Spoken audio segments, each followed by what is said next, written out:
मुंबईतल्या झोपडपट्ट्यांमध्ये राहणाऱ्या रहिवाशांना त्यांचं हक्काचं आणि पक्कं घर मिळावं यासाठी SRAने चांगलीच कंबर कसलेली आहे। एकूण 19 क्षेत्रांचा या पुनर्विकासामध्ये सहभाग असणार आहे आणि याच 19 क्षेत्रांपैकी तब्बल 6,17,229 जी घरं आहेत ती या योजनेअंतर्गत बांधण्यात येणार आहेत। एकट्या भांडूपमध्येच हा आकडा जो आहे घरांचा तो 1,02,601 इतका आहे।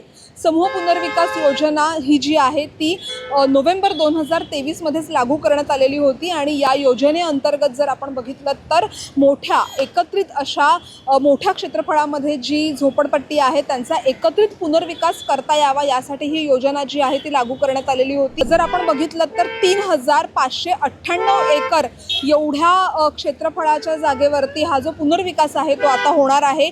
याचा जो पहिला टप्पा असणार आहे तो जुहू इथल्या झोपडपट्टीच्या पुनर्विकासाने होणार आहे आणि त्यानंतर उर्वरित ज्या जागा आहेत त्यामध्ये ओशिवरा आहे, वांद्रे पूर्व आहे, अँटॉफिल, वडाळा, चेंबूर अशा ज्या काही जागा आहेत त्यांचा हा जो पुनर्विकास आहे तो होणार आहे। त्यामुळेच SRAला आता मुंबईमध्ये जे राहणारे झोपडपट्टीधारक आहेत त्यांना त्यांचं हक्काचं आणि पक्कं घर मिळावं यासाठी SRAकडनं हा प्रयत्न केला जातोय।